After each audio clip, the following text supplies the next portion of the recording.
Blog Talk Radio. This is your last chance. After this, there is no turning back. You take the blue pill, the story ends. You wake up in your bed and believe whatever you want to believe. You take the red pill, you stay in Wonderland, and I show you how deep the rabbit hole goes. Remember, all I'm offering is the truth, nothing more. Now, Red Pill Approved Radio starts.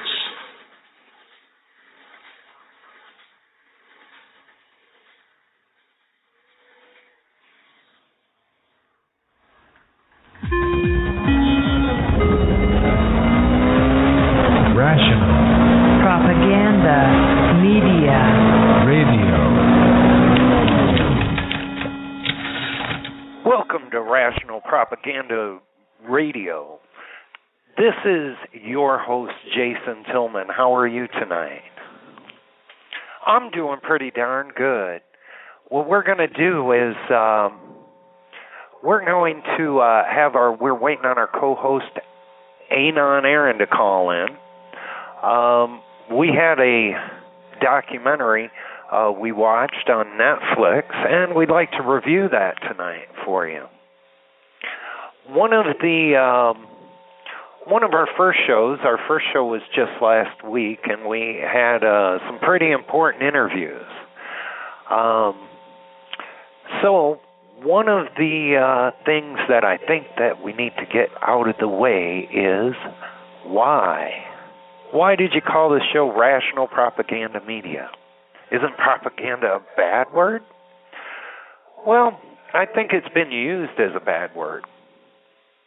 But it helps describe a phenomena. Propaganda. Everything is propaganda. So you have to ask yourself, well, is there a good propaganda?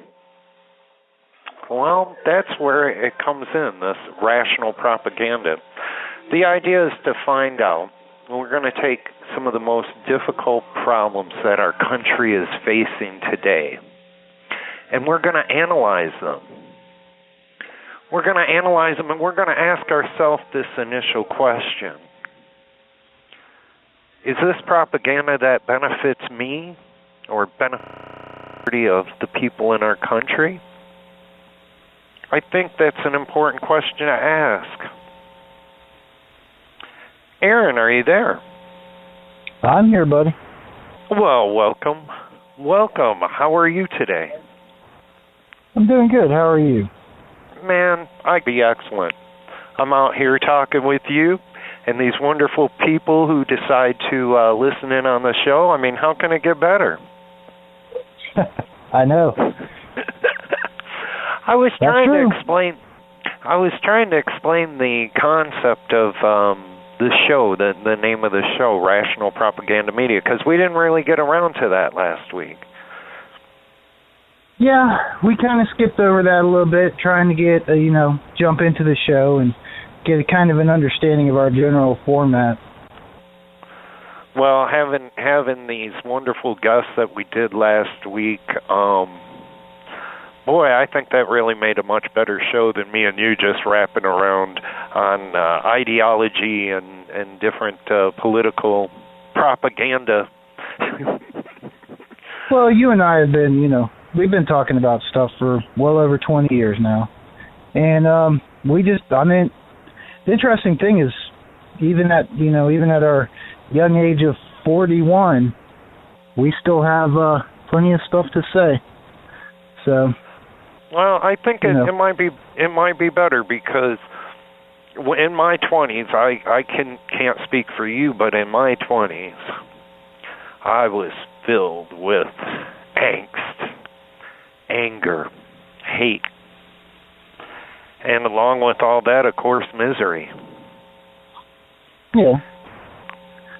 Well, that kind of leads to understanding and attempting to get involved with emotional propaganda, which you and I have also talked about.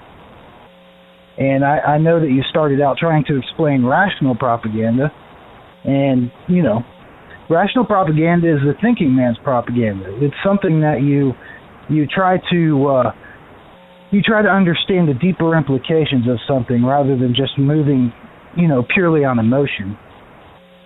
And that's emotion propaganda. It's like asking the question, what's going on around here? Right. And then having somebody tell you that, just says good words into your ear, but doesn't actually give you the facts and the information. That's more of an emotional kind of propaganda. So, rational propaganda is where you start to look at facts and figures, and you start to disseminate the information so that it becomes useful rather than just an emotional gut reaction to something. Have you ever been in a time in your life, relationships or whatever, where you've been so filled with anger and jealousy and maybe fears that it made you see the truth exactly opposite of what it really was? Well, I think in some ways, I can't speak for everybody, but I think that happens to a lot of people. They want to believe that something that is not true is actually true. When I was younger, it's too good to be true. Yeah, well, when I was younger, I was very different than I am today. I tended to be a lot more trusting, and I tended to be a lot more. I tended to think a lot less about things before making decisions on them. I would allow my emotions to take over on a decision before I allowed my rational thinking mind to take over. And even today, it still comes out. I can't say that I'm not affected somewhat by emotions even today. Well, but, I tend to find that when I use emotion instead of rational thinking, that I end up in trouble more often than not. You end up in a worse situation, yeah. Well, even at our age, it's still a battle. It's just, it doesn't seem as confusing though as when you were a little younger, or at least for me, that's my experience. You want to jump on the bandwagon on stuff. You see, the media is constantly causing hype and stuff about things that really are very small parts of our world. But, it's sensational because somebody does something really crazy and then all of a sudden they want to point the finger at a whole bunch of people just because, a person here or there does something crazy. And fear-mongering, I see a lot of fear-mongering. I watched Face the Nation the other day, and they had Senator Feinstein on there. And to me, even though she was a Democrat, she sounded just like John McCain, the Republican, as far as fear-mongering. She's so worked up and upset. And what she's doing is she's actually promoting the government getting a back door to the PlayStation network so they can monitor communications through the PS network system. Oh yes, that is completely insane in my book. Well, I think that goes here in the United States we have a right to some kind of privacy. We don't believe that everybody should be second guessed by the government all the time. Because that's essentially what it would be doing. Anybody who owns a PlayStation would then be being inspected by the government to make sure that what they are saying is within some kind of bounds that the government puts up. Well, I do agree with you, but we're in an interesting time in our country right now where a lot of people want to go back to our core values of the Constitution, while a lot of people want to replace it or get rid of it because it's stopping our leaders from, quote, doing their job. Well, I think you and I have discussed this too, and the simple fact is the way that our government is set up and the way that our Constitution is set up, and this is just in my opinion, is to actually cause clashes between the different areas of government. And the reason for that is because anything that makes it through and becomes law should be something that has bipartisan support. You know what I mean? It has support from every branch. And understanding that those different branches agree that it's important, you know? Well, so the simple thing is... Sorry. No, go ahead. Go ahead. No, I was just going to say that... Go ahead. Okay.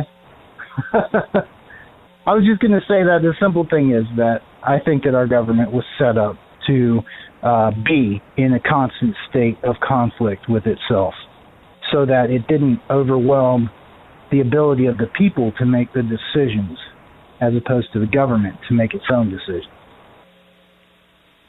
Does that make sense? Definitely. It makes total sense. There's supposed to be checks and balances, and I get this odd feeling that we need a Department of Common Sense, and it's not another governmental approved, paid for facility. I think the people need to be the Department of Common Sense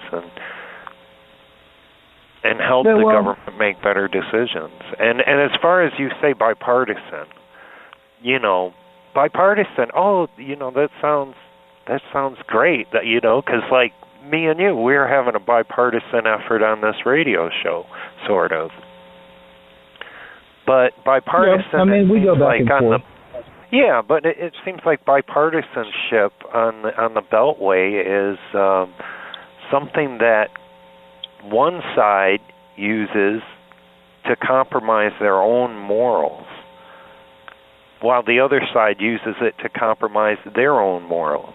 Basically, it's cutting a deal. It's saying, okay, I'll compromise the way I think it should go and allow you to do what you want as long as you compromise for me. Well, here's my idea on that, okay?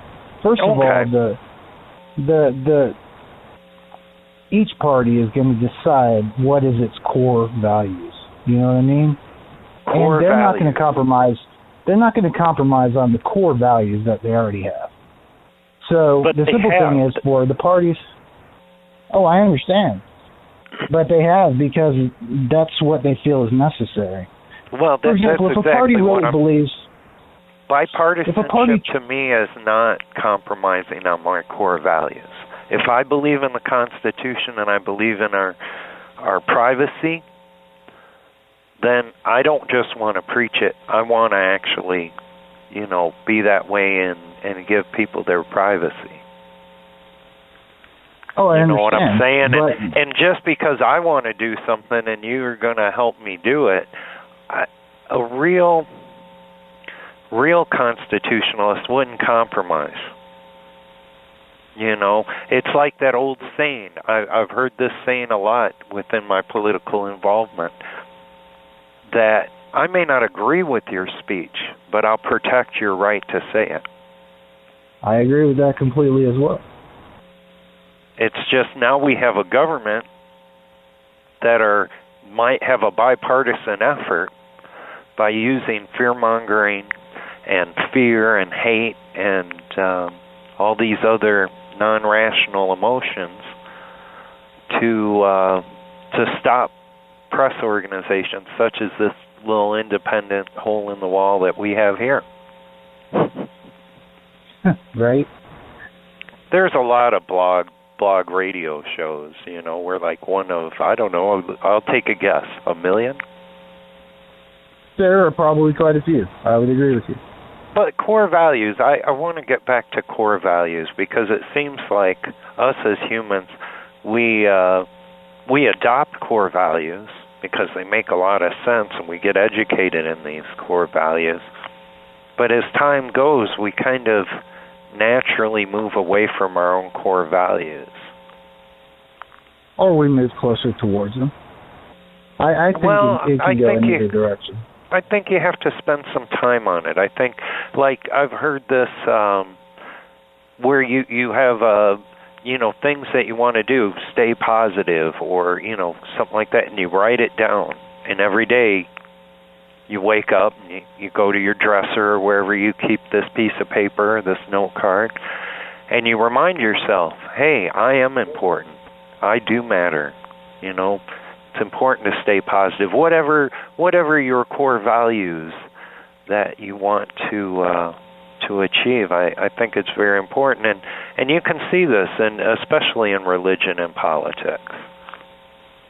How we move away from our core values, that's an interesting subject, but I think it should be pretty self-evident that every once in a while we have to remind ourselves, we have to be checks and balances to each other to say, you know, Aaron, I know you don't like the KKK, but you do believe in freedom of speech, and we need to protect freedom of speech. I agree with that. You know, Aaron, I don't know how you feel about religion, but we need to protect the freedom of, religion, whether it's Christian, Muslim, Jew, or any other religion, or Satanism. And I agree with that again completely. But all I was going to say is simply that the idea of, that's an idea that stems from my understanding of compromising. It doesn't mean that I change my core value, but that I allow other people to also have their core values. You've compromised, but I'm not someone who thinks that our leaders should compromise their core values. Well, what is a core value? Well, let's use freedom of the press. If you believe in freedom of the press, then you'll emulate it. You won't just say that you're, a constitutionalist or a Christian. You do it in action. And you don't compromise those core values, ever. That is not what I call, or what I would like to call, bipartisan compromise. Well, let me ask you a question. Washington bipartisanship has been proven to me to be a compromise after compromise. And you know who suffers? The majority. But go ahead, ask your question there. Thank you. What if the two parties, say the Democrats and Republicans, for lack of any better ones, simply had to, they had two things, one each, that they agreed were better for the people. But they had to give away a little bit of maybe something that didn't matter quite so much to them. That would then entail a compromise, correct? So you're saying maybe a core value that doesn't really matter to you, you'll compromise in order to do what you think is right. In other words, you give up possibly something that is a little less important. For example, I am very much a small government kind of person, right? So, sure. But I also am a military person. I believe in our military. But I would not have a problem saying, okay, I will let you cut the military 3/4 if you disbanded the IRS.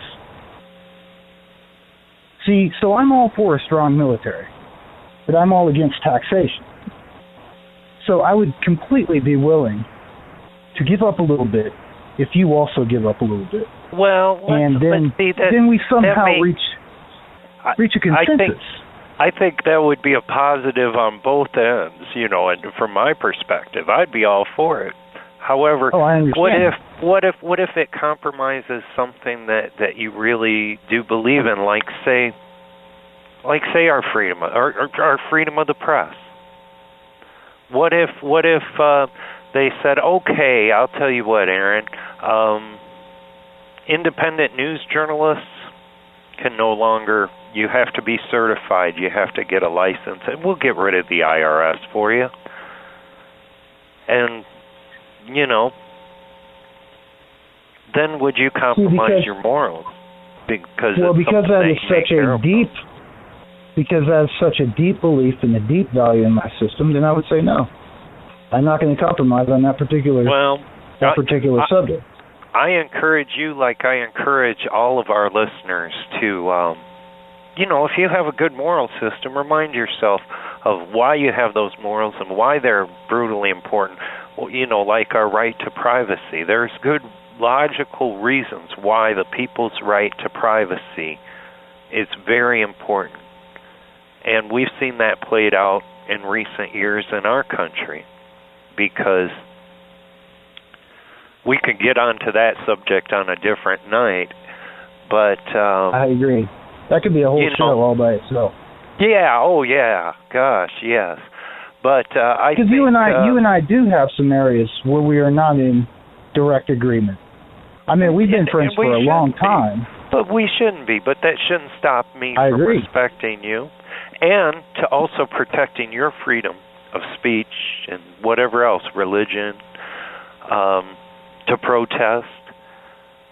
But Thomas Jefferson, he's someone that I do think had a lot of logic. I think his propaganda was more rational. And he said, if a nation expects to be ignorant and free, it expects what never was and never will be. The people cannot be safe without information. Where the press is free and every man able to read, all is safe. Oh, and yeah. So, if we had free press, I'm pretty sure that the politicians up there would probably be doing a lot less of what they actually do. Well, we're at a time where we have that. Everything. We're at a time that where we do have that thing, but I hope people don't fall for the non-rational propaganda of underprivileged belligerents. It's a very loosely defined term that they use to where they can suppress freedom of the press because they don't like what they're saying. In the name of national security and combating terrorists. Yeah, that's not very cool. I agree. I get the idea of rational propaganda and non-rational propaganda from Huxley. He did a paper. It was called "In Propaganda." It was called "Propaganda in a Democratic Society." He wrote up in 1958, and he says there's two different forms of propaganda. The first one, rational. This type of propaganda agrees with the enlightened self-interest of those who make it and those to whom it is addressed. In other words, the purveyors and the recipients of both stand to benefit from this type of propaganda. The second is called non-rational propaganda. And that's not necessarily in line with anyone's self-interest, but instead is dictated by and appeals to passion. The former, he argues, is vital to a democratic society that serves the long-term interests of all, while the latter creates a world filled with misery in which people moved by passion more than reason are driven to act against their own self-interest. So, and that's kind of where I want to look at different situations and say, wait a minute, does this really help me or help my neighbors, help you in Florida, or is this something that's going to hurt us in the long run? Yeah, that makes sense. Yeah, and I think that's why it's important to kind of try to figure out what the heck is going on around here. There's so much misinformation and propaganda, and kind of like this documentary we saw this week. Oh, yeah. It was about Pandora's Promise. Pandora's Promise, yeah, 2013. We're going to review that here in a minute, but to intro it in, I have a genuine piece of propaganda I would like to play here. This is definitely one of my favorite songs. Dum dum, diddle dum dum, diddle dum dum, diddle dum dum. When danger threatened him, he never got hurt. He knew just what to do. He ducked and covered, ducked and covered, ducked and covered. Hey, Bert, come on out and meet all these nice people, please. Oh, all right. We really can't blame you. You see, Bert is a very, very careful fellow. When there's danger, this is the way he keeps from being hurt. Duck and cover. That's the first thing to do. Duck and cover. The next important thing to do after that is to stay covered until the danger is over. Remember what to do, friends. Now tell me right out loud. What are you supposed to do when you see the flash? Duck and cover, duck and cover. Duck and cover. Okay, well, Pandora's Promise really wasn't about nuclear weapons, kind of indirectly. Pandora. So was that a Cold War song?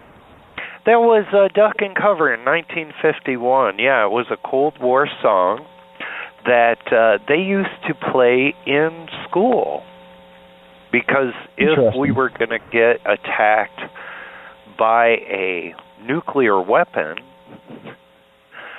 we know we could run out in the hall and put our head in the corner like a tornado warning and, be protected from the radiation. Duck and Cover. You never heard of Duck and Cover, really? Okay. Now, I don't know what they did in the States, because I wasn't in the States at the time. Oh, okay. This was 1951. It was a little before your age, but... Well, I remember getting under the desks, but see, we were stationed over in Germany when I started school. So the thing is that it was West Germany, right, at the time? So the Russians were basically right over the border from the air base that we were at, Ramstein. And I still remember all the drills that we had, and we actually had, we had air raid shelters and stuff on the base. So. Okay. Well, were you familiar with the method of personal protection called Duck and Cover? Oh, no. Oh, I don't remember if it was called that. I was very young when we were over there. It would have been before your time, but basically, it was a film they used to play in schools, elementary schools. It's a known form of propaganda in the sense, and it basically taught kids personal protections against the effects of a nuclear explosion or weapon. Well, I do remember them telling us that we had to practice getting under our desks. Yeah. Like our desks were going to protect us. So you actually went through Duck and Cover. Maybe a later incarnation of it. Okay. Well, yeah. I don't remember that. I grew up in Illinois, so we went through tornado drills. But I don't remember a lot of tornadoes over there in Europe, but they may have them. It's a civil defense social guidance film. This is according to Wikipedia. That's often mischaracterized as propaganda. So I guess I was wrong. I guess I was putting out misinformation there. Or maybe it's Wikipedia. That's the whole point, is that you shouldn't take anything for granted from anybody. You do your own research.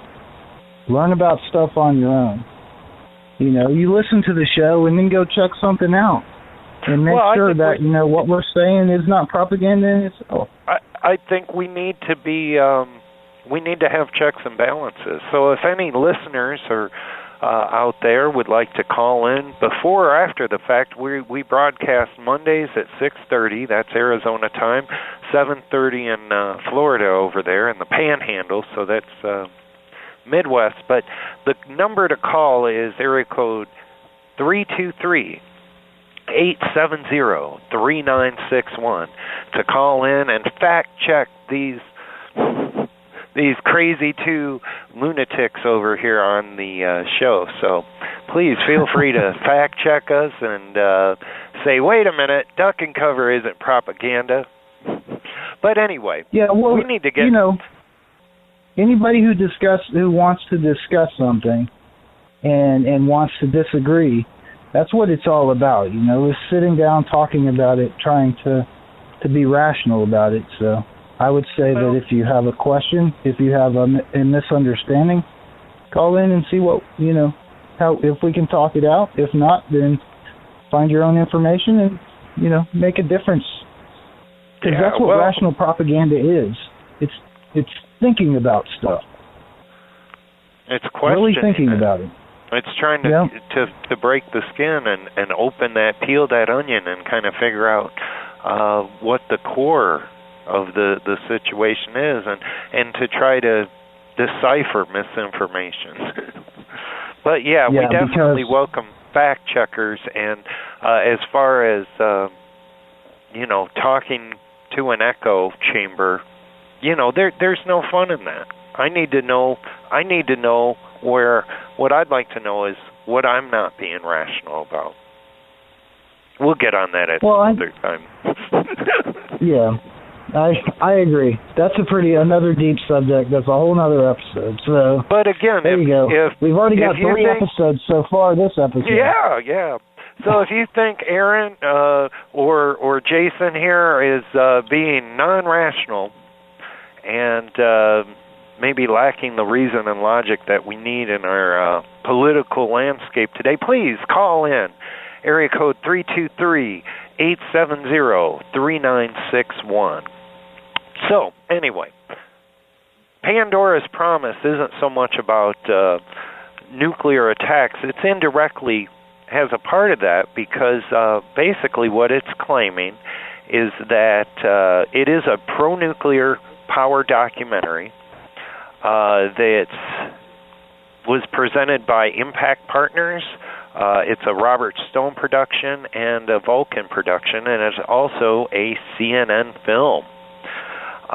So it basically is propaganda that says, here, have a closer look at nuclear power. Don't fall into the non-rational. This is what they're saying. Don't fall into the non-rational propaganda of nuclear power's evil because of fear-mongering or the threat of nuclear weapons. You found this personally intriguing, didn't you? Oh, yes. I have been thinking about this for a long time. I study engineering, so, I've always wondered why they didn't make more use of nuclear power. Because there is. Okay. There's a ton of energy involved in the nucleus of an atom. So were you pro-nuclear before you saw the documentary? I was, but I had misgivings. And, like anybody else, if you ask somebody directly if they want a nuclear reactor, a mile away from their house, it's kind of questionable most of the time. But I didn't realize exactly how actually safe it is. So, definitely a lot safer than coal. That was one of the really surprising things I found out about was that how the energy is generated. I was under the impression watching The Simpsons and other things like that it didn't quite work out as simple. They use the nuclear to heat up water, and it's basically a big steam. It's a steam generator from there. Yeah. So basically, to be more accurate, it's a steam powered generator that's simply heated by the source of nuclear instead of coal or electric or other more harmful ways. Well, that's what happens. You have to have a medium for the transportation of the energy. And the medium in the case of nuclear reactors is water. So. Well, I grew up near a nuclear power plant, and I would look at all that white stuff coming out of the plant and think, oh my God, look at all this awful stuff that they've put into our environment. But now that I think about it, no one's complaining about that, you know. Right. But I didn't realize it was just like a big pot of boiling water. Yeah. Well, that's basically what it is. I mean, it's just, you know, you use neutrons and decay and splitting atoms to boil your water rather than, you know, a stove.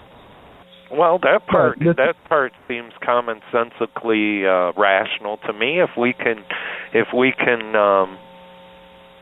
make energy and energize a whole big city by boiling a bunch of water and using steam versus coal or electric or other forms of power, why not? Well, I think that the big thing to me that I got out of the movie was the safety of a nuclear reactor as opposed to the various other forms of electric power plants. Because I mean, when you put it into energy used versus energy gotten out of certain things, the splitting the atom is probably one of the most what's the word? It's one of the most it's one of the most rational ways. It's one of the most rational ways to derive power. Because coal, you just dump a whole bunch of smoke and soot into the atmosphere, you know. And I'm not trying to get down on coal, even though I probably should, because, you know, coal provides a huge percentage of the Earth's electricity, which, to be honest, is only going to increase over time. Well, I was reading another thing today that said that each individual, the manufacture of a single cell phone, the manufacture and the usage is the same as running a refrigerator, right? So every cell phone you have is basically another refrigerator that you have to run. So, yeah, and I mean, people in developing countries, China, India, you know, in third world countries are starting to power up now. They're grabbing power at a phenomenal rate and just putting more coal-fired, coal-fired energy plants. It's going to overwhelm our environment, in my opinion. Well, I think that was the thing. Now, maybe I'm susceptible to the propaganda, but I was definitely thoroughly convinced that one of the best ways we could save the environment and is to nuke it.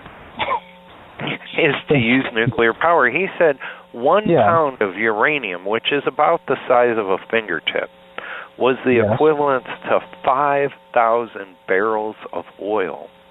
And that was a quote from someone who worked at the Argonne National Lab there. And I remember hearing something like that when I was in school too. About 1 cubic centimeter is more power than like an entire city puts out in a certain amount of time or something like that. And there, it's clear that we have a lot of propaganda into our political landscape that says that we should fear other countries having a weapon. And I think that we shouldn't fear the weapon so much, and we should address the real problem, and that is war, the war that causes the devastation. It's kind of like the gun debate. If you're going to fear the gun, what you really should do is address the problem, and that's why we're violent against each other. Yeah. That's almost, and that's maybe where I come in with, I don't want to compromise. I don't want to support people who want to compromise on their core values. Because I don't want to waste my time with that. I want to find the people who don't compromise, who will say, okay, I'm a Christian or I'm a Muslim, and in my belief, I'm not going to go kill people that I don't know. And I'm not going to compromise on that unless in the case of defense. And I think that's the real problem. That's the main problem. You're always going to find somebody that's willing to throw a stick at you. So right. you got to have something to defend yourself with. Life is too short to waste my time on those people. If you want to call yourself a Christian, you want to kill strangers that isn't an act of defense, then I'm gonna have to say maybe re-examine your core values and get closer in touch with that. And back on quickly on that propaganda on the duck and cover. At the time, after World War II, there was worldwide over 2,000 tests of nuclear weapons, according to probably put off more radiation than all the melted down reactors over time. Yes. And quite frankly, it's the reason why the nuclear programs work. They're actually called peacekeepers. The weapon works because it's just like a gun. If you have a gun and I have a gun, we're gonna treat each other with respect because our life depends on it. Right. It creates peace. But we're not going to have the gun debate. Not today. One of the guys, one of the key speakers in this documentary was an environmentalist who was against nuclear power. I think it was actually more than one. Oh, there was more than one. There were quite a few of them. There was quite a few environmentalists at one point in time, or they were still environmentalists, but they had come down on one side of the nuclear debate, and then after finding out the actual facts from people that knew a little bit about what they were talking about, they decided to switch sides and then came down on the other side. Well, it did feature a lot of people. I like documentaries that bring you to the source, not like a Michael Moore documentary, that's exactly what they did. They featured a lot of people who were activists against nuclear power, who did some research and really went searching for the truth and ended up being pro-nuclear. The quote that Mark Lannis said was, "I was against nuclear power." You know what? I don't have his quote. I only wrote part of the quote. But either way, he was the part of the quote that you wrote down? Well, it said he was I can remember it. I was against nuclear power because, and that's all I wrote down. But I do remember what he said was he was against it, and then he went to he kept going to the source, and they kept giving him information, and then one day it just kind of clicked, and he understood it, and then he went against what he believed. He actually stuck to his core values and did right by his environmentalist core values, and he changed his mind. And that's hard to do, especially when you have a group of peers. Now, he said it would have been a lot easier if he just kept his mouth shut. Oh yeah, it's always a lot easier if you just keep your mouth shut. But you know what? Then other people don't learn, and other people don't come to understand the truth about things. Yeah. And the thing is that, I was questionable. I had always known that nuclear power was a really efficient way to generate power and could generate a lot of power. But just like a lot of other people, when you hear nuclear, one of the big things you think about is weapons, And I did not know the information about Chernobyl and the Fukushima accident over in Japan that happened during the typhoon. And the fact that the casualties were so low and the radiation is lower than some beaches in places on Earth that were never affected by a reactor. Well, that was the same thing as they posed that radiation wasn't as harmful as we're led to believe, and so it left me with the question: how harmful is radiation? It depends on where you are. I mean, it basically depends on how much radiation you get over time, but it also depends on just, in some cases, luck, because some people can accept large amounts of radiation and not have any detrimental effects that you can tell. Some people can get smaller amounts of radiation and still have detrimental effects. So, I mean, it depends. It's really questionable. I mean, it's not like we sit there and use humans as guinea pigs for how much radiation you can absorb before you die. But typically, there is a threshold that most people will accept. So, but radiation pretty much but is located pretty much everywhere on Earth, and they have varying cosmic rays. levels It's all radiation. through space. And you actually, one of the things that they showed in the movie is you actually get more radiation by being on a mountain than you do, because it makes its way through the atmosphere from outer space. Cosmic rays, radiation. So It's natural. It's a very natural thing. There are some places where uranium ores have been ground down by the movement of water and stuff like that, and they end up in the beach sand. So you watch this guy in the movie getting buried in this beach sand. You know what I mean? And he's having a great old time.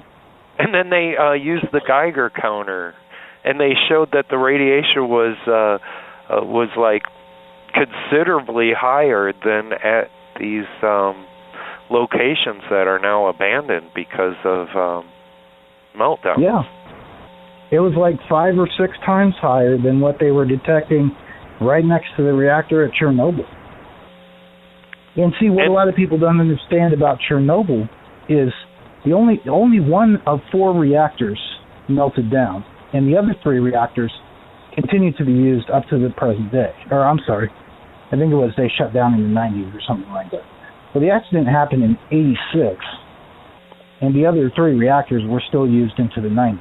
So people actually worked at those reactors right next to the reactor that melted down for another 10 years or so. Yeah, and another, what I found really interesting is they broke it down to where how the current technology that we use is a water reactor.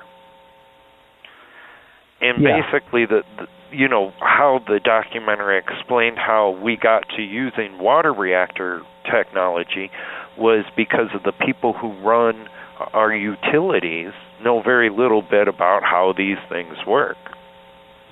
Oh, yeah, they leave it to other people to understand how it works. Right. They're not worried about the actual ins and outs of it.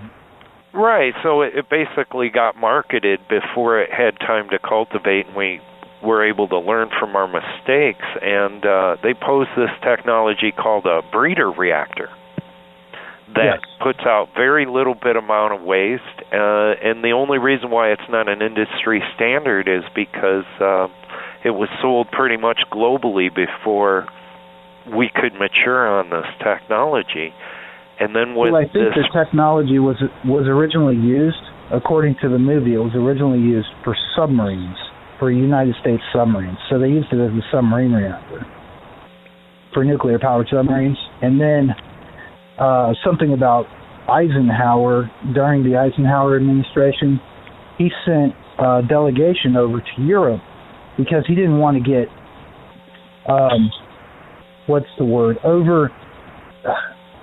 he was trying to commercialize the U.S. nuclear power program over the Russians, because he didn't want the Russians to get the commercial rights in Europe for their nuclear stuff. So, but the thing is that, it was the fact that we initially used the nuclear reactors on submarines, and those were called light water reactors. Yeah, and we use them as opposed to the breeder reactors. We use them in our aircraft carriers that are as big as a large city, like New York.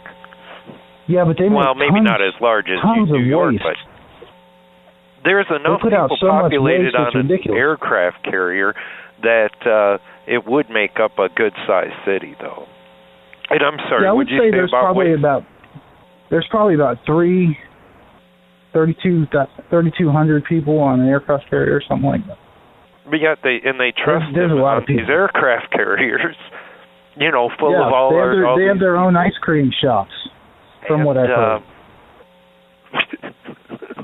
Are you I'm sure they're serious. not all radiated and suffering from fallout? No, I mean, and of course we've never heard of any real, problems. But I think that's where I would say this documentary had a lot of rational thinking. Yes, and I a would lot agree. of logic that people need to be open-minded about, and not get pulled into their fears of a nuclear weapon. Because from what I understand, you have to go through quite a process to take uranium that's used for power to turn it into a nuclear weapon. Yeah, they use a spinning process using centrifuges or something. Something But I similar guess to that. I guess after watching the documentary, I would say, I would ask people not to fear a weapon of war that causes this devastation, to not give people power, because that's one way that we can really help people bring them up. A lot of the world doesn't have power. And if we can just get electricity, it can help poverty. It can create jobs. Well, electricity helps with sanitation, the movement of water and stuff like that. So improved sanitation leads to improved health. And one of the big things about like third world countries and stuff is a lot of them don't have a consistent source of sanitation. They don't have regularly running water and stuff like that we have here. They don't have toilets and basic, things that can keep their sanitation level up. And actually electricity helps with the movement of water and all that stuff. So have you heard at least about in our modern society. Were you able to see this video I sent about a free electric power? It's a bike that you pedal for 1 hour, and it will generate enough electricity to power your house for the next 24 hours. Well, yeah, it sounds cool, but I hate to say that I'm probably going to be too lazy to pedal for an hour. But the guy's trying to give 3 billion people electricity. If you can do that, that is awesome. Yeah, and you can also get an exercise, so it also help with it'll help keep you fit too. Yeah, his name is I'm going to mispronounce his name, Manoj Bhargava. It's spelled Manoj is his first name, Bhargab like victory A. And there's a video out there. It's called Billions in Charge Solution Free Electric Overview. And he's got a prototype of this bike that will actually I want one. I think a lot of people want one. Just ride a bike for an hour and now I got power. I don't have to rely on wind power or solar power. That was the other thing I was really disheartened about the documentary, how they broke down that solar and wind power relies mostly on oil. Well, it's the manufacturing process. When you manufacture a solar panel, you actually use energy, and that energy comes from usage of coal and stuff like that. So, I mean, when they break it all down, they include the manufacturing cost in carbon dioxide and stuff like that. So, yes. But the thing is, too, that solar panels actually have a higher fatality rate than nuclear reactors, which was really higher surprising. Fatality rate? I don't know how, but when they did the breakdown on fatalities, the solar actually has more fatalities than nuclear power does.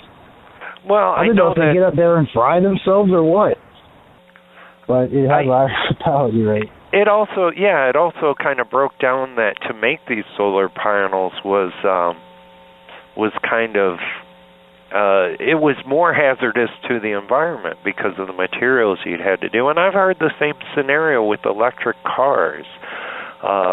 Electric cars use like twice as much copper. Mining copper is there's some restrictions in mining copper here in the U.S. As far as smelters. We have one smelter in all of U.S. Mining metals damages the environment because they've got to actually like dig into the ground in order to get it. Environmentalists, I'm an environmentalist, and I try to do my best. I'm not an environmentalist where I think government regulation is going to, save the environment. I'm not that foolish, but I do care about my environment, and it's kind of a shame that we let the fear of nuclear war or getting attacked by a nuclear weapon when our whole nuclear program is built on peace through deterrence. So anyway, I think what we should do, we got one more hour on the show, or roughly, we may cut it short. I want to come back and we'll give it our star rating and thumbs up, thumbs down on the documentary. When we get back, what's look it our up. Scale? What, 5 stars? 3 stars? What you want to put on 5 stars. We'll do 5 stars.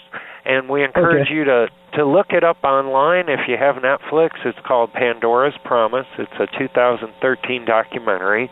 If you would like to check out their official propaganda, you can go to pandoraspromise.com. Also, please check out this very interesting video, Billions in Change Solution. Free electric. I'd like to see that. I haven't seen it. Yeah, can you imagine? Can you imagine if I had a bike, I could get off the grid with the electrical grid, and politicians and electric companies wouldn't gouge my wages? It'd be nice. I'd have to look at it a little more closely because, like I said, I haven't seen it, and it sounds kind of a little bit iffy. It sounds too good to be true. It sounds like it could be non-rational. Yes. Okay. And that's the other thing. And think about this: whether you're going to give it your rational or non-rational rating. Well, I have some personal love for the discussion of nuclear power and stuff like that. So will be a it'll probably end up being a little bit higher than. Okay. Well, we'll do our final review, and I encourage everyone to watch it.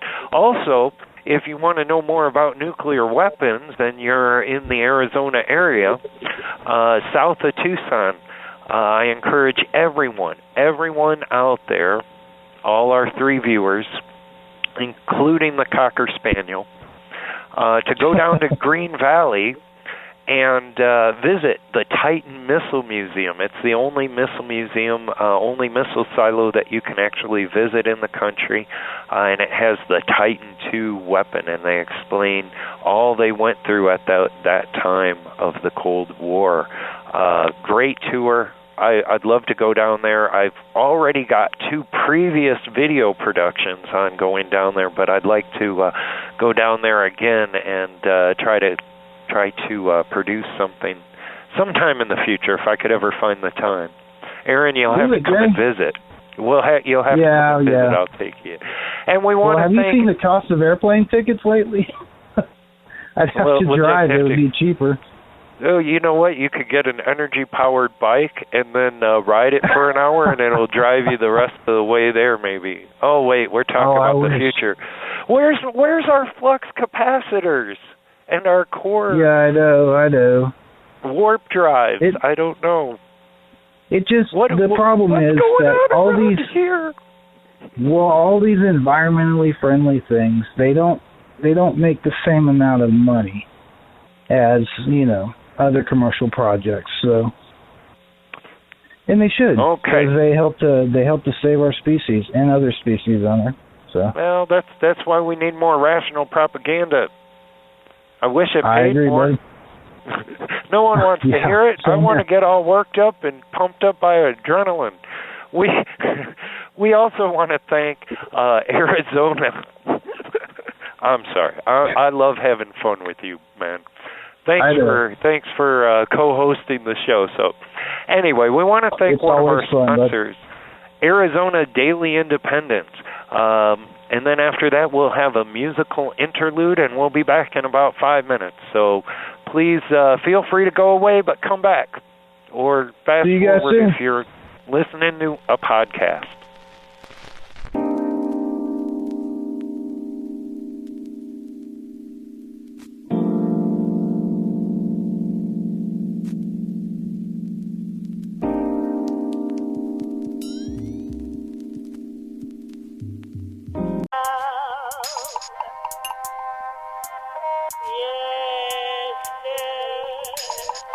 Welcome back. Okay, well that was the wonderful music stylings of Billie Holiday, and that was Fee's Magma remix. I was kind of wondering about that. That was pretty cool. Yeah, Billie Holiday. I think we're going to play some more Billie Holiday, on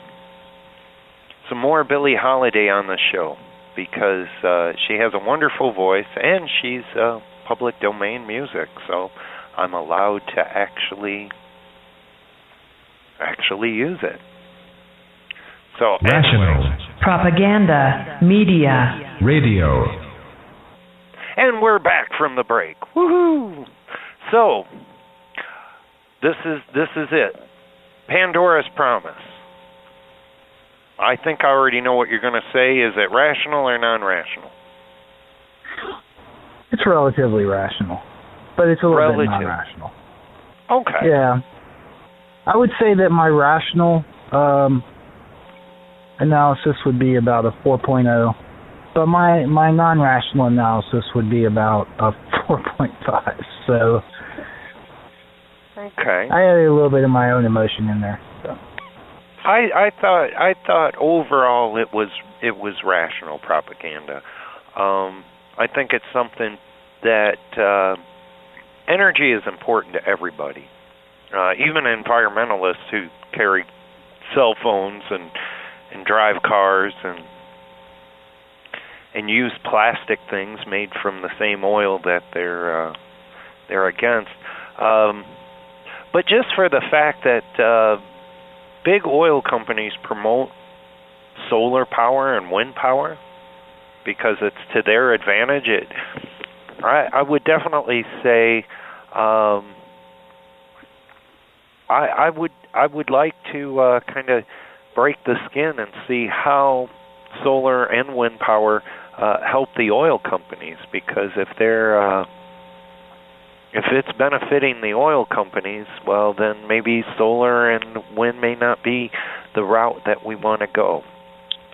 So yeah, I actually give this documentary a 4.5 for providing factual information that changed my mind and changed my perception of how I seen it. I was thoroughly propagandized. Yeah. I tell you what, if it was false, then it was pretty good. It was pretty good at being fake. Yeah. So. Well, you'd think if thousands and millions of people were dying because of this technology, we'd know about it. Yeah. Well, it seems like some people argue that thousands and millions of people are dying from the technology. Yeah. But I mean, if you believe a lot of the data that's being put out by, the United Nations and actual scientists that deal with this stuff every day, it just isn't. It isn't what the hype says it is. It's actually good and decent. How can I tell? I mean, is there a way to protect myself? Well, the United Nations actually has a they have a section that deals with the what is it, the International Atomic Energy Agency or something? But wouldn't they be biased? Well, to be honest, everything's biased. But they're. I would guess that they are less biased in some ways than some other people. For example, people that actually want the oil companies and such, that actually don't want this to happen because, it breaks into their revenue stream. So you got one side feeding one side and one side feeding the other, and who's making the money, who's getting the benefit. I don't know. One of the things that I use to try to rationalize and try to not be fooled is something that ancient philosophers came up with. Uh-oh. Yeah. Did they know something that maybe most people aren't aware of? I don't know. They didn't have cell phones to play around on Facebook all day, so they had to actually think about stuff. But they didn't have science. But they did have something called logic and reason. And there's this term, it's called logical fallacies. Who names this stuff? You're going into this segment, are you? Huh. Well, Aaron, I don't want to be fooled. I don't want to be fooled. Completely. I don't want to be a victim of non-rational propaganda. And I would agree. I'm not going to compromise my morals. If I believe in your freedom of speech, I need to protect it, even if I don't like it. But how am I not going to be a victim of being fooled? Well, there's this system called logical fallacies. Well, not a system, it's more of an idea. It's a list of different ways that you can be fooled into buying into non-rational propaganda.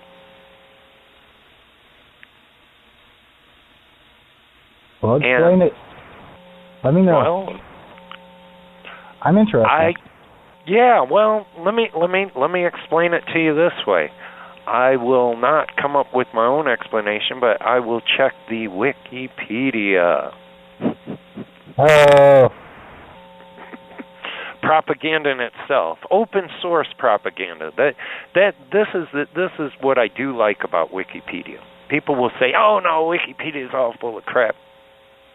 What I do like about it is it's open source. It's worldwide. There's checks and balances, and if you find something incorrect on there, you can go in there and fix it. And then it's put under a pretty strict review.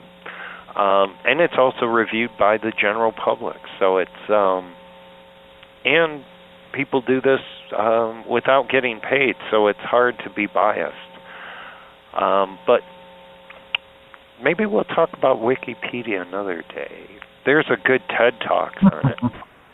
Anyway, a fallacy is an incorrect argument in logic or rhetoric, which undermines an argument's logical validity, or more generally, an argument's logical soundness. Fallacies are either formal fallacies or informal fallacies. And there's quite a long list. I mean, you could probably study logical fallacies for your whole life and read about it, but it just kind of helps you rationalize what's being said to you. Like the black and white fallacy. That, just to name one of them. Black and white. Not everything's black and white. I think what we should do is maybe, Aaron, if you don't mind doing a little bit of research, we should pick a fallacy that we come across. And, I don't know. We don't. Yeah, I know. They don't come up with, they should make it like the not so awesome fallacy. Make it, give them old name. Oh, they should name it the awesome fallacy, or the Well, fallacy that everybody commits. So, I might as well. But yeah, there are tons. According to Wikipedia here, there are tons of them. And I didn't realize there were this many fallacies, but pretty much they're generally interrelated. So. Yeah. Well, one of the cool things, there's also an open source project at yourlogicalfallacyis.com. And basically what that is a guy, he's really into philosophy. He said, how can I explain this to my kid? And he came up with a poster where he listed the most common logical fallacies that most people will come across, and he put 14 of them. The straw man fallacy was one of the first ones he put on there. And are you familiar with the straw man? I know a little bit about it. Okay. I'm not a philosopher per se. I'm more like a backyard philosopher. Okay, well, the straw man is a common form of an argument, and it's based on giving the impression that you're winning your opponent's argument while actually refuting an argument with a straw man. Maybe with another subject?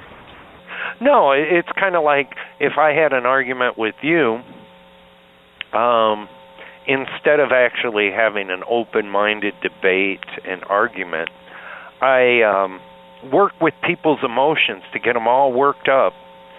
And instead of combating, or debating you one-on-one like men, I end up taking a straw man that looks similar to you, a dummy with no content, and beating up on the dummy.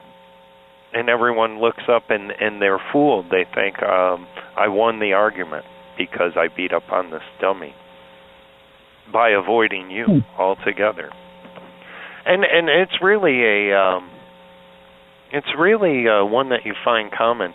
The so-called typical attacking a straw man argument really does create kind of an illusion of defeating the opponent's position.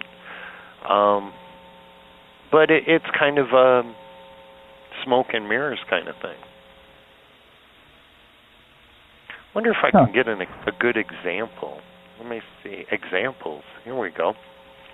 I have heard it, and I never had it explained exactly like that, but I understand what you're talking about. Okay. Yeah, straw man arguments. Here's some examples on Wikipedia that really does kind of summarize and use it. Straw man arguments often arise in public debates, like the prohibition debate.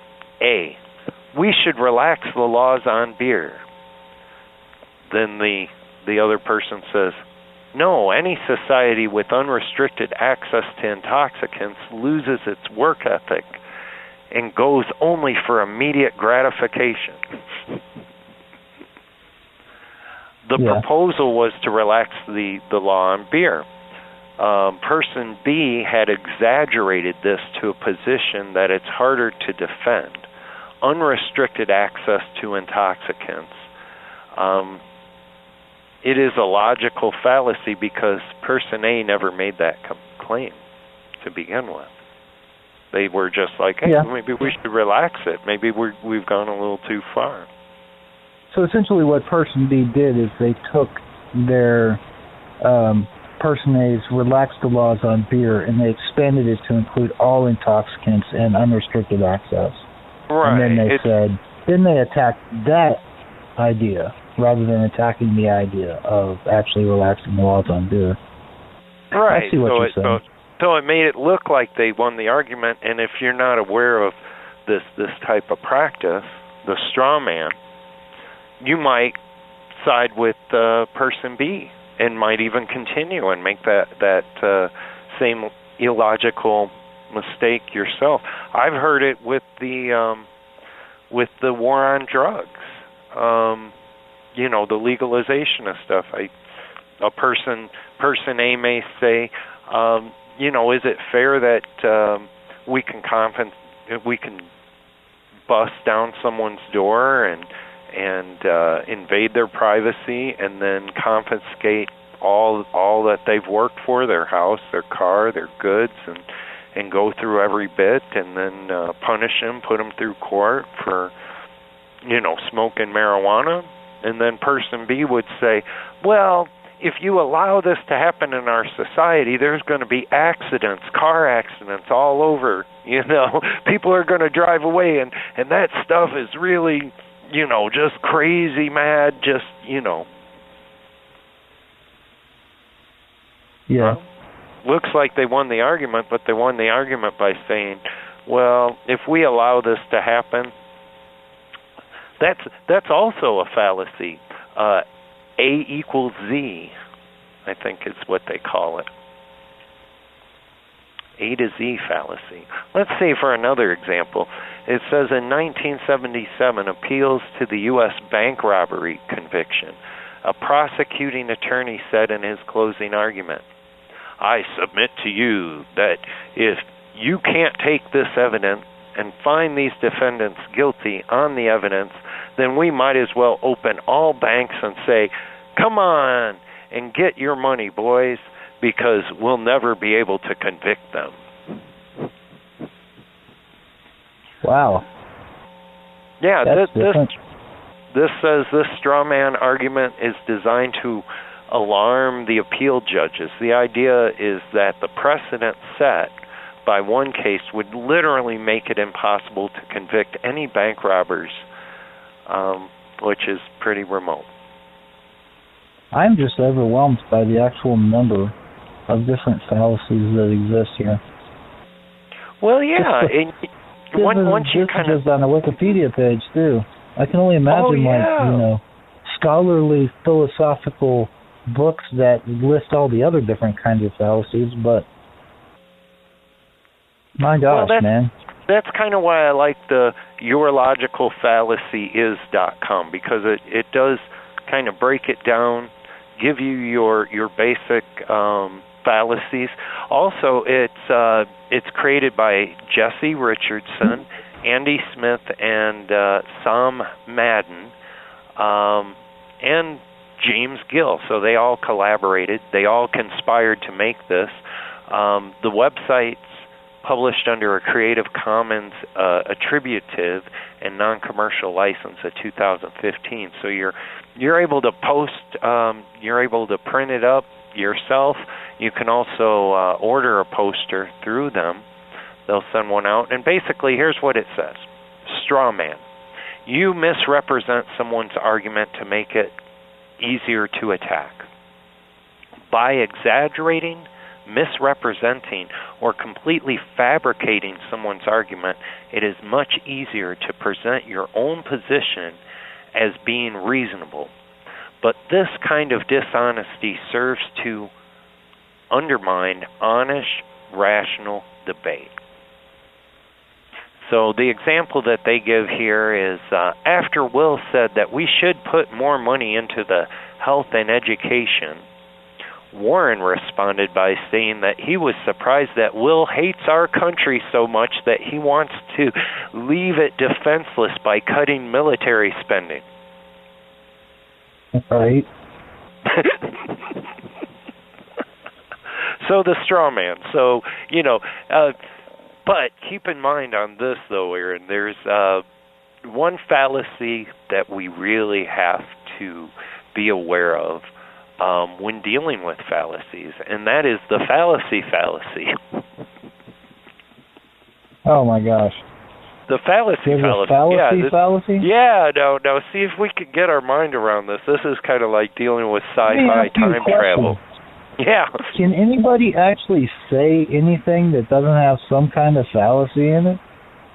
Well, I'm sure. I mean, the phrase "I am." probably has some kind of fallacy in it. That's the problem. This is like overarching. I didn't realize it was this big. Oh, it really is, but I think it really does help us deal with our human nature, that is the fallacy. The presuming a claim fallacy. to be necessarily wrong because a fallacy has been committed. Yeah, exactly. The fallacy. You presume that because the claim had been poorly argued or a fallacy had been made, that the claim itself must be wrong. It is entirely possible to make a claim that is false, yet argue with logical coherency for that claim. Just as it's possible to make a claim that it is true and justify it with various fallacies and poor arguments. Oh, Jay, I think over the next week or so, I'm just going to have to study up on fallacies because I don't know. I'm worried about how many of these I actually commit now. You thought, oh no, we're talking about these ancient philosophers. Oh my God, and he's talking about these weird terms I've never heard of. But it really does empower the individual. And,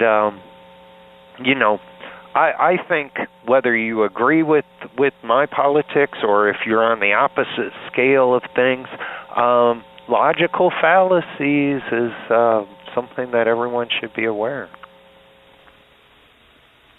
Yeah. I know if I've committed a fallacy in an argument, let me know. Here's the genetic fallacy.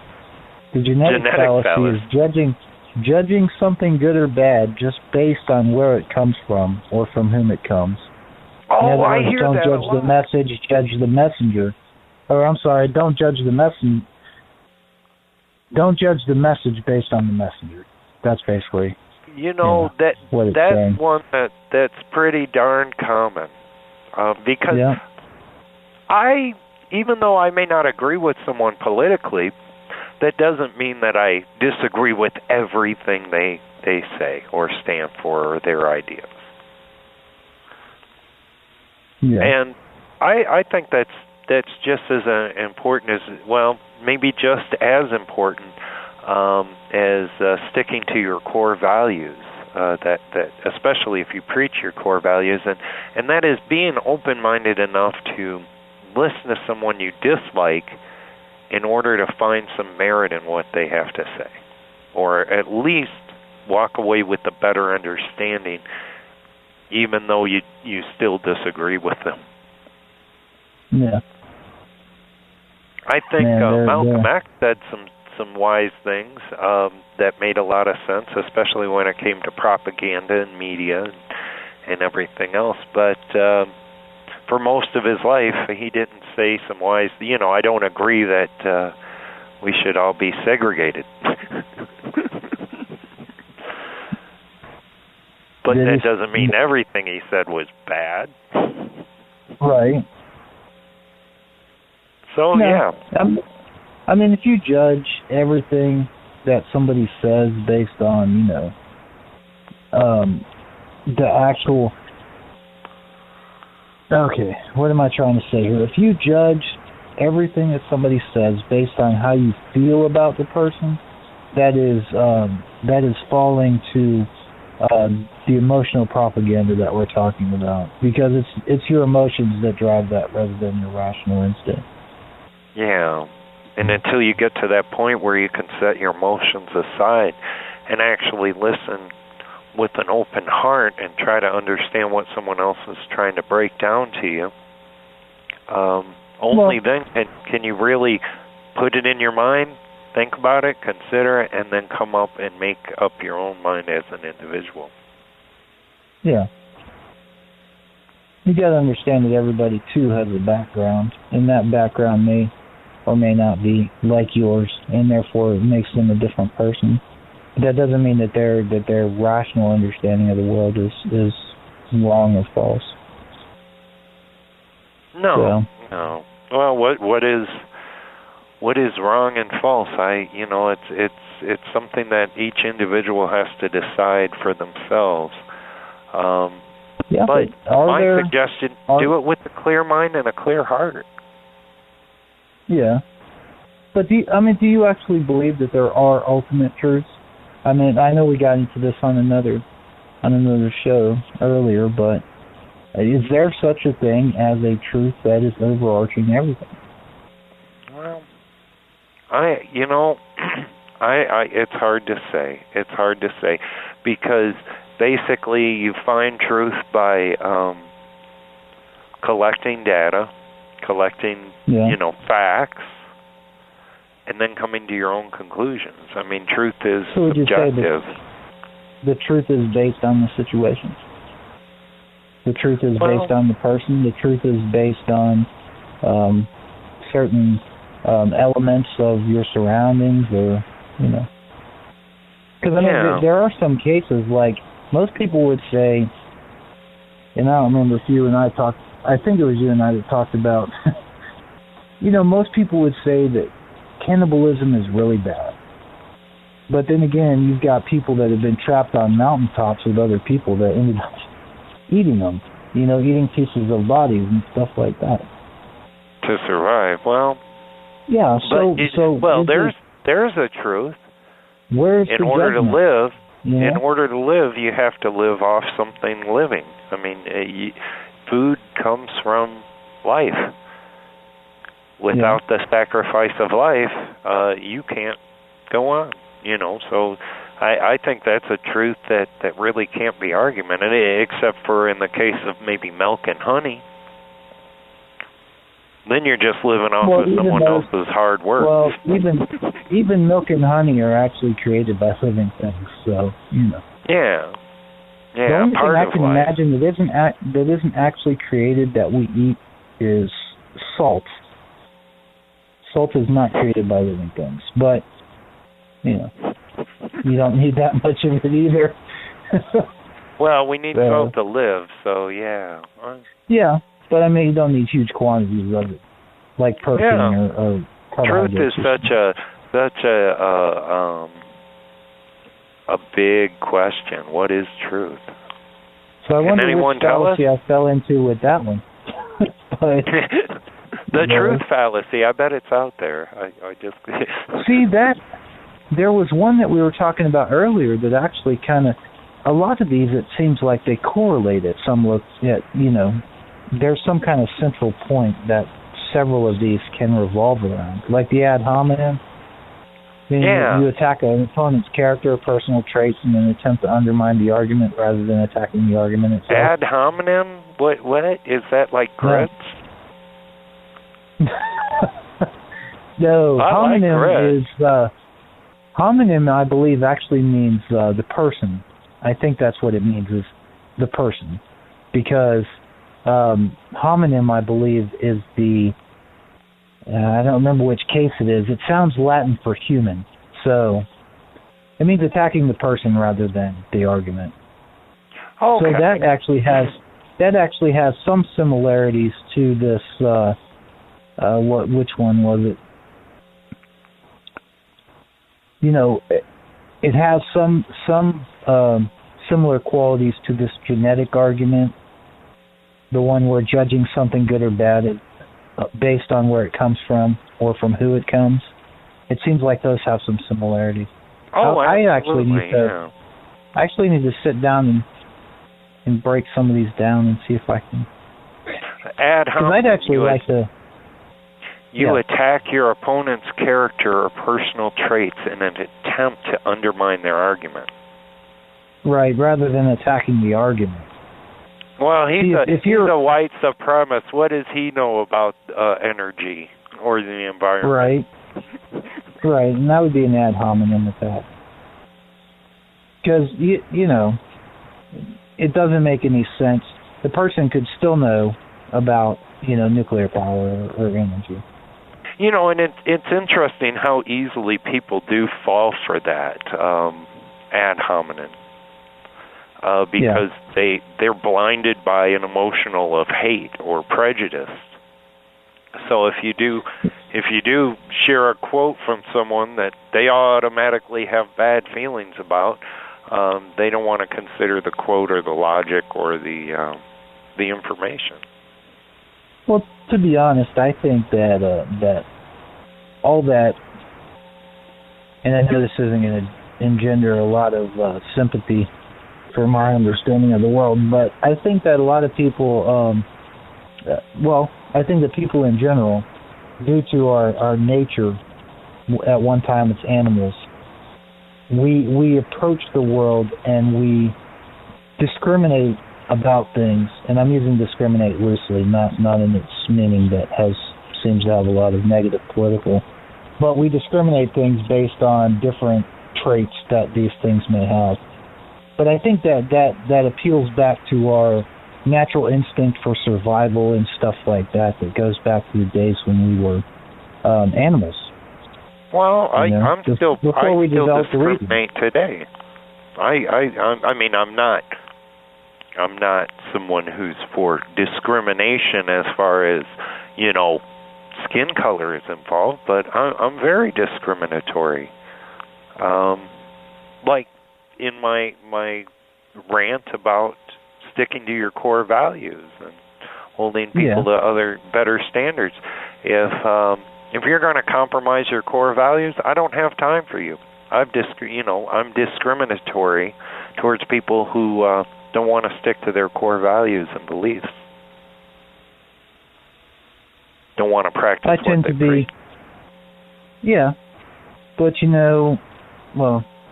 anyway, that's a discussion that you and I can have at a later time, because that's very deep, and that's probably I'm breaking out my logical fallacies so I can tell everyone that I'm right. That's like a fourth show we've already put together on this one show. Well, I'm hoping to get more guests. I want to, I didn't do it this week. I didn't make an honest effort this week, but because of our first show and the unconstitutional voting practices here in Tucson, I want to get a hold of the other side of the story. So I'm going to try to get a hold of Council Cityman Steve Kowalczyk and Councilman Cunningham and see if we can get them on the show. That would be interesting. I think so, yeah. And I try to treat people in the ways that I want to be treated, and everyone likes to be treated with respect. So even if I may agree or disagree with you philosophically, I still welcome you on this show because I think it's important to have a thoughtful discussion about it, about how you feel, how I feel, and let people decide what propaganda they're going to buy into, or however you put it. Yeah. And as far as this "Thou shalt not commit logical fallacies" poster, I'm going to post that on our Facebook page. We do have a Facebook page, Rational Propaganda Media. So please, your co-host needs to go over some of those things. I have looked over it, and it seems like I actually fall into some of these sometimes. Of course, I'm just as human as everybody else. Just so you know. Well, I admit it. That's why core values and core values in religion and in politics and in personal life, morals, all these ideas, that's why they exist, because us as humans tend to make a lot of mistakes. And the only way that we learn is by making mistakes. Starts off when you're born, right? You learn to walk. How do you learn to walk? You don't just read about it and go to school about it and then walk one day and go, okay, I think I'll walk now. You get up. I think a really easy way to learn from mistakes is to let other people make the mistakes and learn from the mistakes other people make too. You can learn all different kinds of ways, So, but just learning from mistakes in general is important. I was one of those people that had to learn from my own mistakes. Yeah. Well, I was People too. could tell me all day long, "Don't do it, Jason. Don't. No, it's a bad idea." I'm like, but you wanted to do it. I know. and then I made the mistake, and boy, did I learn. Boy, did I learn. You left and now that. I'm like, You left that nice car here in Pensacola, man. That was a cool car. I wish you had taken that with you and brought it down to Arizona. My first car, yes, my first car. Yeah, that was awesome. I was 17. I had a Dodge Coronet, a 1959, I think, Dodge Coronet. Oh yeah, that was a they don't beautiful make car, cars like they used to. Boy, that must have killed the environment like hell. I am not an auto mechanic, but my good friend Anon Aaron here, he helped me very much. Try to. I always do my best. He helped me. We pulled the car in his folks' garage, and we did front end work on it. Yay! Yep. Good times. Good times. Never want to do it again. That was a lot of work, man. It always is. Yeah, I thought life was. I thought life was supposed to be easier than that at 17, or any age. You know. Yeah. Well, there are some things you can do at 17 where you still get sore, you know. So yeah. But trying to. They made those springs like they were going to last forever. I'm telling you. Oh, gosh. Well, having no experience in doing anything like that, your help on that project was in-frickin' valuable, yes. And so anyway, I just want to encourage everyone to like us on Facebook. We are located at facebook.com, Rational Propaganda Media. And then as far as that, is there any world events or any... Oh, you know what? I have... We're getting towards the end of the show here. We got a little more than 15 minutes to go. Guess what's happening this week? What's happening this week? We are going to be celebrating Thanksgiving. Oh, yeah, that's right. Gosh darn it. I've been so busy, I forgot. Happy Thanksgiving there. Yeah. Well, I'll probably call you on Thanksgiving. Yeah, Maybe I'll I'll have be a here. special Turkey Day show. Oh, no. I need to be with my family, and so does everybody else. Everyone's going to eat turkey and get together with family and then pass out because of, what's that chemical in turkey? Oh, what's it called? No, I forget what it's called, but yeah, it's got some kind of chemical in it or something. Oh yeah, it's a wonderful time. I do enjoy Thanksgiving because it's not so commercialized. You don't have to go out and consume and boost the economy, except buying food. Overeating's not such a good idea. Yeah, did you see that there was a thing going around about how the American Indians and the who was that? There was the Pilgrims, right? That Thanksgiving. They were saying that they never had pumpkin pie because they didn't have the pie filling or something, and they didn't have sugar. So when you sit down to your Thanksgiving and you have pumpkin pie, thank somebody other than the Indians and the Pilgrims. The first one. Now they didn't have venison. Yeah. They did have venison and squash and stuff like that. So yeah, well, that's more traditional. There was a lot of misinformation given all about history, I think. Well, I think there always is. You know, history. There always. They say history is written by the victors, and it truly is.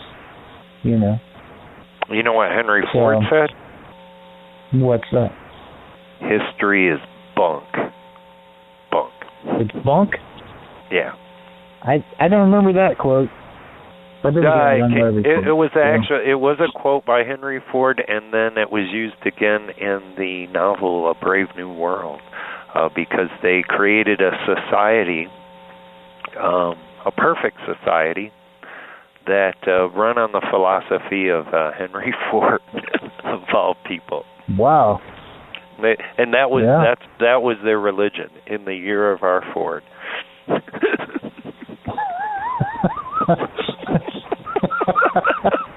A whole society based on the assembly line and consumption. Right.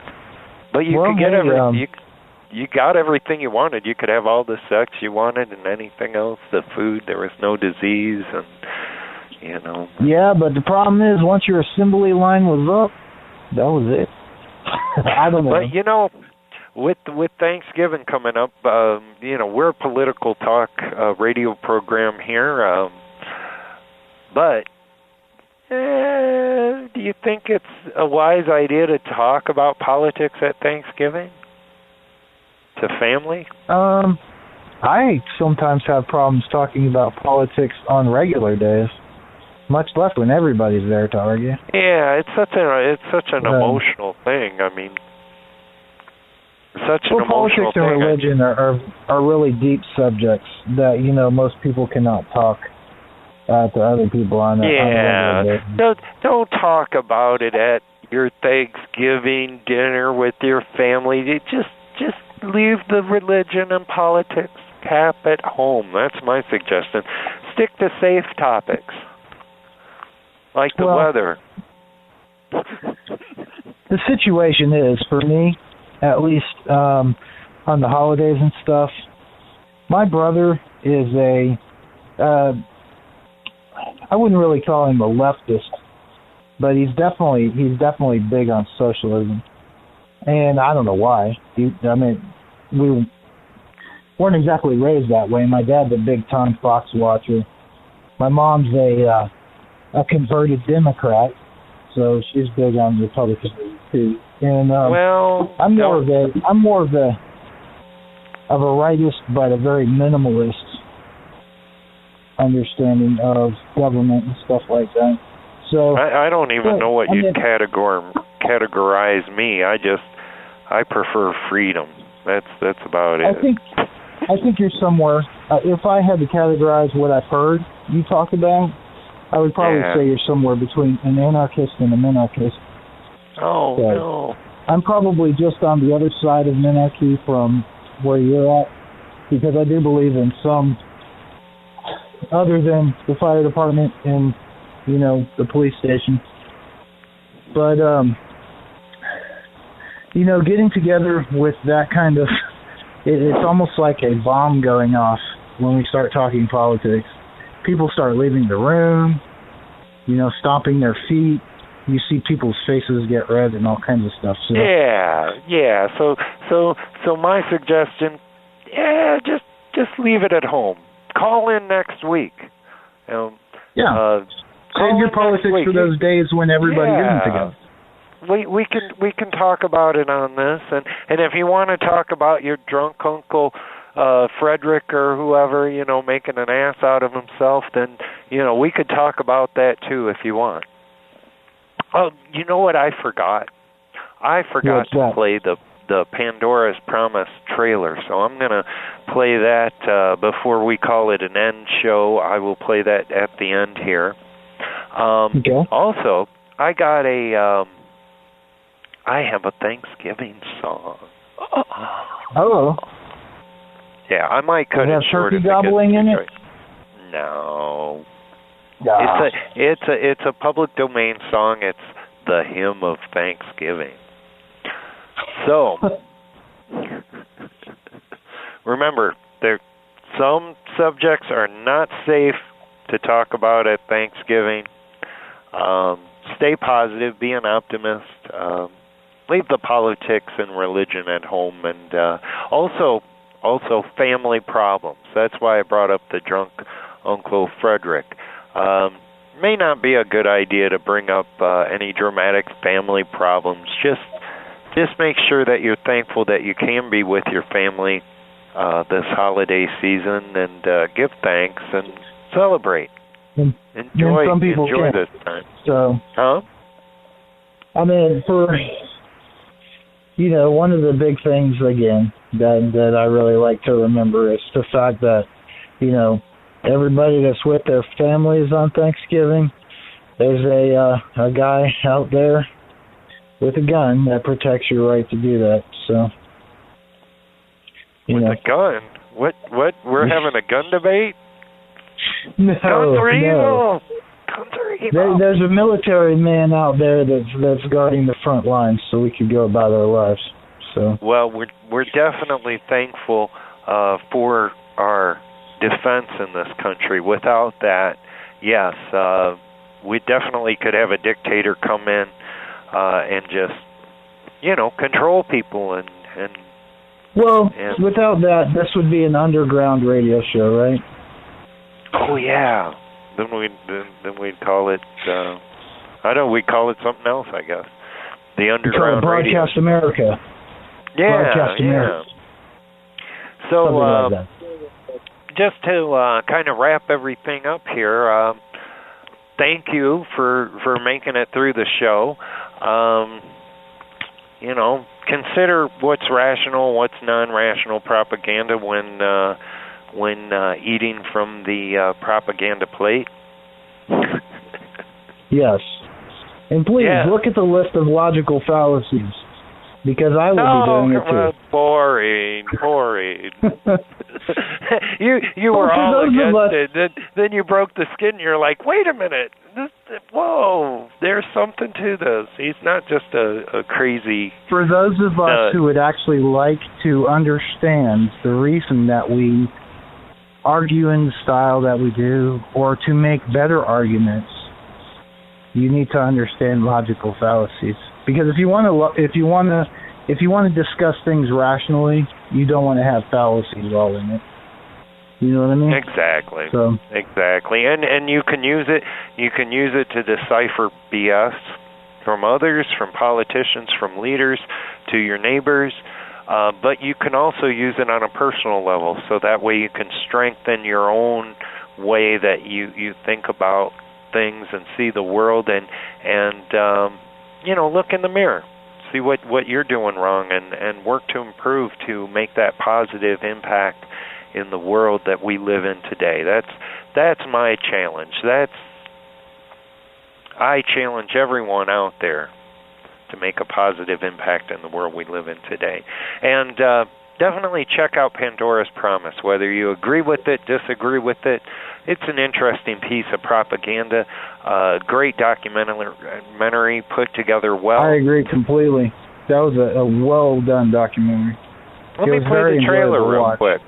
We'll play the trailer, and then we'll wish you all a happy and safe holidays. Please don't drink and drive, or text and drive, or be sleepy and drive.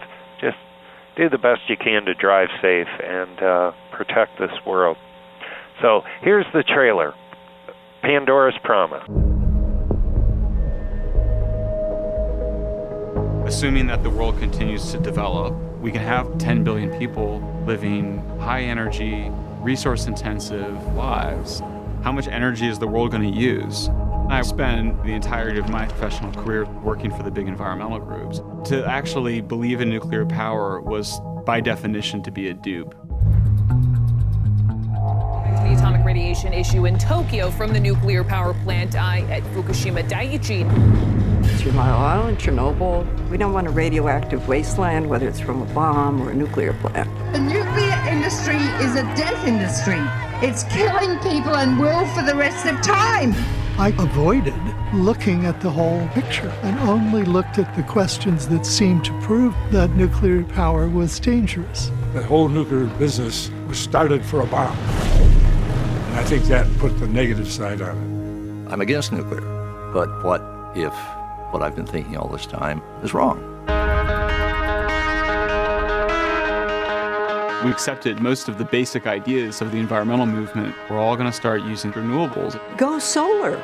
It really took us getting clear about how big the gap was between fossil fuels and renewables for us to take a second look at nuclear. Having children has made me even more concerned about tackling global warming. I had a sneaking suspicion that nuclear was going to have to be part of the solution.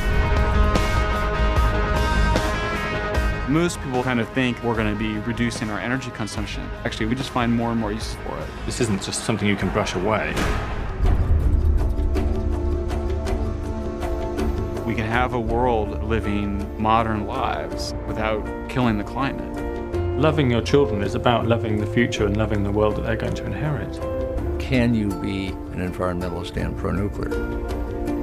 In light of climate change, can you be an environmentalist and not be pro-nuclear?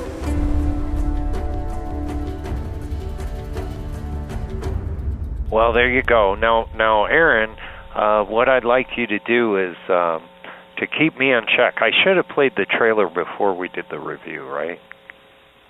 Amen. Yep. Okay, so I got all excited over duck and cover. Duck. I love that. Oh, and I'll be sure to send you a link to Duck and Cover. You got to see this wonderful piece of non-propaganda or propaganda or whatever you want to call it. That sounds interesting. But yeah, definitely want to wish everyone a happy Thanksgiving. Happy Thanksgiving, everyone. Happy Thanksgiving.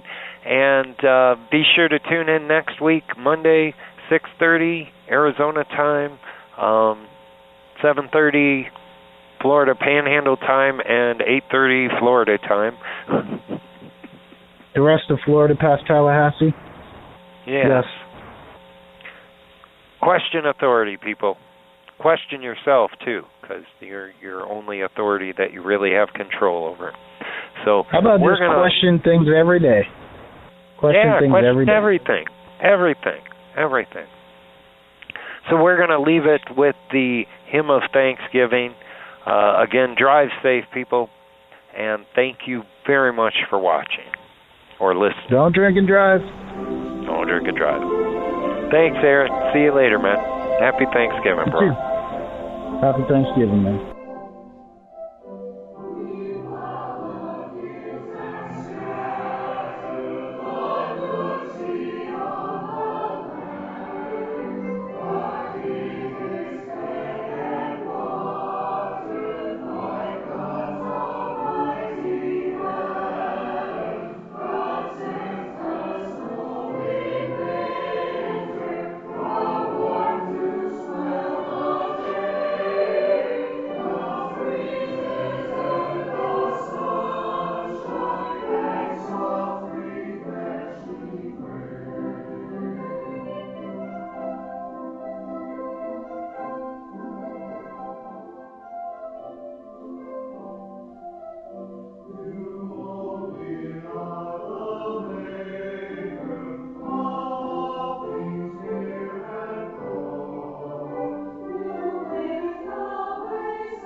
rational, propaganda, media, radio.